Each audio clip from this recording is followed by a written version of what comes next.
न मध्यम वर्ग के लिए कुछ किया है। सारे नारे खोखले हैं। बहुत हुई महंगाई की मार। अब की बार मोदी सरकार का दावा जो है वो जमीन पर इतना झूठा साबित हुआ है कि सब कुछ महंगा हो गया है। इस बजट में गरीब और मध्यम वर्ग को सिर्फ जुमले और शब्दों का अच्छा प्रोनाउंसिएशन, शब्दों का अच्छा आचरण मिलेगा, और जो भी अगर कुछ है सब्सटेंटिव, अगर कुछ ठोस है इस बजट में, तो सारे सबसे बड़े जो उद्योगपति जो मोदी जी के करीब हैं, जो नए उद्योग में निवेश करना चाहते हैं, उनके लिए इस बजट में कुछ मिलेगा, और वही इस बजट में हमने देखा।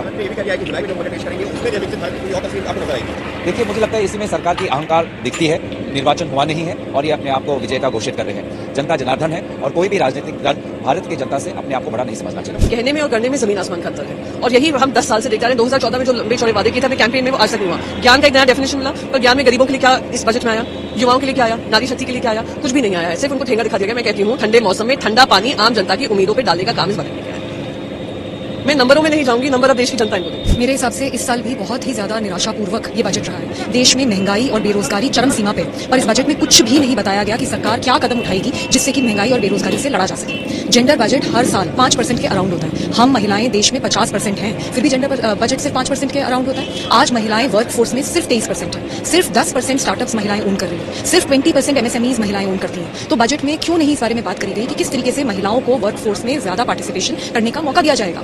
हम ये देखते हैं कि महिला सुरक्षा पे वही घिसी-पिटी स्कीमें बार-बार आ जाती हैं। बेटी बचाओ, बेटी पढ़ाओ। अरे सिर्फ नारेबाजी से थोड़ी ना बेटियां बचेंगी, बेटियां पढ़ेंगी। क्यों नहीं इस बार बजट में बताया गया कि हर डिस्ट्रिक्ट में किस तरीके से फास्ट ट्रैक कोर्ट्स बनाए जाएंगे, पुलिस के संसाधन, पुलिस की जवाबदेही किस तरीके से बढ़ाई जाएगी। आज अगर आप दिल्ली पुलिस को भी देखिए तो सिर्फ 11.75% महिला पुलिस फोर्स में है। तो कैसे ये नंबर बढ़ाया जाएगा? क्यों स्वास्थ्य के बारे में, क्यों एजुकेशन के बारे में और बात नहीं करी? तो मेरे हिसाब से एक आम इंसान के लिए ये बहुत ही ज्यादा निराशापूर्वक बजट रहा है, और मैं काफी डिसअपॉइंटेड हूं। असली बजट तो जुलाई में आएगा। इनके बजट में कोई ऐसी बात नहीं है, कुछ बताना नहीं है। ये तो वही पुराना बजट चल रहा है, जो काम है वो करनी है, चल रहा है। हम उम्मीद करते हैं कि लोगों को फायदा हो। हमारी तो यही है कि वतन आगे बढ़े, तरक्की करे, इन्फ्लेशन डाउन आए, एम्प्लॉयमेंट बढ़े, इंडस्ट्रीज बढ़े। हमारी यही तो ख्वाहिश, टूरिज्म बढ़े। G20 में जो आए थे, टूरिज्म की मीटिंग हुई थी कश्मीर में। हम उम्मीद करते हैं कि बाहर से और लोग आएंगे टूरिज्म में। और अभी बर्फ पड़ी है अच्छी, तो स्कीइंग के सीजन शुरू हो जाएगा। उम्मीद करते हैं वो भी आएंगे। बहुत अच्छा है, वो लखपति बनेगी, इंडिपेंडेंट हो जाएंगी, उससे घर और भी आबाद होगा।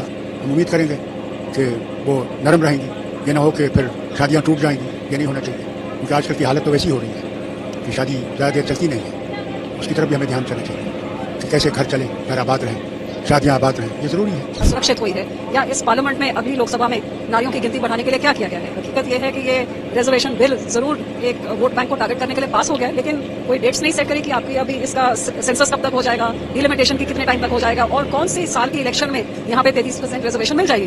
तो कोई डेट फाइनल नहीं करी है। हाँ, एक बिल पास कर दिया जिससे औरतों के रिजर्वेशन में तो कोई फर्क पड़ना नहीं है। हमारे जैसे अभी भी आदमियों के सामने लड़कियां इधर पहुंचेंगी। एक ऐतिहासिक बजट है जो पूर्ण रूप से परिलक्षित करता है कि प्रधानमंत्री नरेंद्र मोदी जी के नेतृत्व में जो भारत में एक नई क्रांति और परिवर्तन पिछले एक दशक में आई है। एक विकसित भारत का लक्ष्य, एक आत्मनिर्भर भारत का लक्ष्य, एक विश्व गुरु बनने का लक्ष्य, उन तीनों लक्ष्यों के प्रति पूर्ण श्रद्धा के साथ और गति के साथ भारत बढ़ चुका है।